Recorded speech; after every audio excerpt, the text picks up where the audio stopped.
Ashley anyway, man? Ashley, Johnny. Johnny, nice to meet you, man. So it was originally built in America, in the States, and a Kiwi guy, John Abbott, imported the car for his daughter, and they were showing it down the South Island. They won a whole lot of awards with it.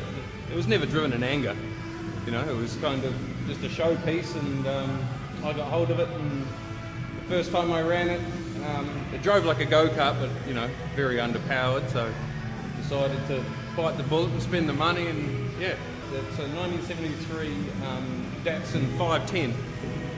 So some of the bodywork, I mean, it's got no window wires, no valance, no sills along the side. The windows have been taken out of it. It was all shaved when I got it, had no bumpers, had no spoiler or anything like that, and it just looked a bit boxy. So, you know, found some fiberglass bumpers and spoiler and all the rest, and tried to break up the bit of a yellow. The receipt book that I got with it was pretty impressive. It was extensive, yeah, and all the jigs and all the patterns that he'd made for steering arms and things like that all came with it. Wow. So there was a complete history with the car, which was great, yeah. Okay, so what's going on underneath the engine bay? It's a 13B peripheral port. Oh wow. So that is the original motor that came with it. So it had all receipts that came with it, but because it was never driven in anger, we pulled it down, and it was beautiful. So we just put a new eccentric shaft in it, gummed up the ports, bored the big peripheral ports in the side. Just an IDA, kept it simple, just electronic ignition. Yeah, added a huge radiator, huge oil cooler. I've got water squirters in the front for eventually when we get to a burnout pad. So that's still in the carby? Yeah, that's still carby, yeah. So I've just made an airbox, or some buddies and I kind of came up. That started out as a block of polystyrene shaped over the top of there, and we made that out of aluminium, as you'll see, and just ducted it in there. It made 263 at the wheels on M&M Racing's dyno. Which was great. It was perfect. There's still more to come if I was to do another exhaust, because the exhaust is so short. You'll see in the back that you just can't get an exhaust out the back because of the diff setup that's in there. But sounds great. It's angry. It's obnoxious. Now, with that sort of horsepower, is that running on pump or E85? No, that's just 98 BP 98. Yeah, just with premix. Yeah. Okay, and gearbox and diff setup? Gearbox setup is it's an RX-7 gearbox out of a friend of mine, Kerry Smythe's race car. It's got a Guru dog set in it, so no more clutch, just whipping it through, which kind of scares a few. When they're shifting, you kind of blow by them a little bit, some of the NA ones. Straight which is, shift. yeah, which is really good. Slowly getting the hang of it. This is only my second time out with the car, so yeah, no, it's going really well. Quartermaster triple plate clutch in it, custom drive shaft. It's got a Jaguar independent rear end in it, which has its moments. I've just changed the diff ratio actually. It had a 3.6 in it, which was so tall it was ridiculous. You know, we didn't even see the end of third on the dyno, so now we've gone to a 4.6.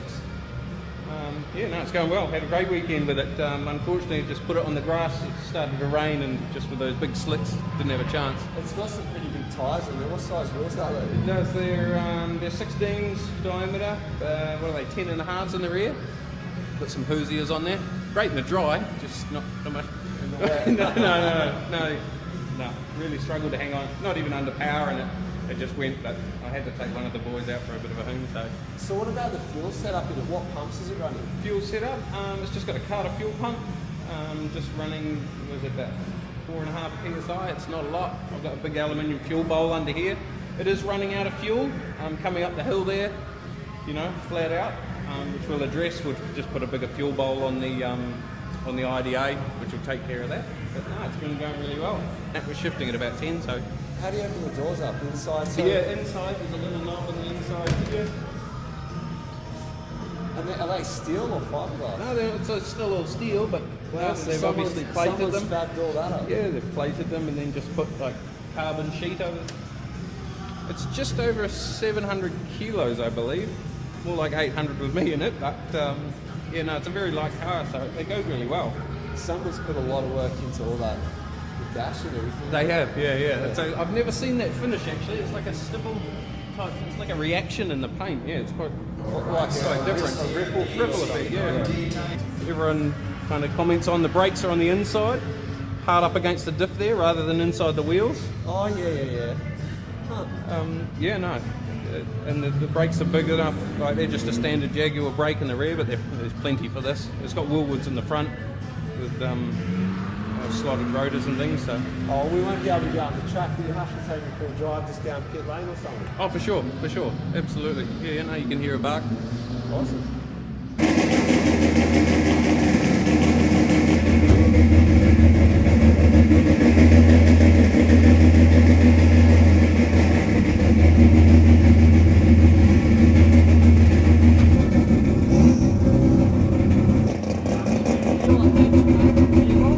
Yeah, reverse 8. So first is where second normally is. So we're in first at the moment. Second, third, fourth and fifth.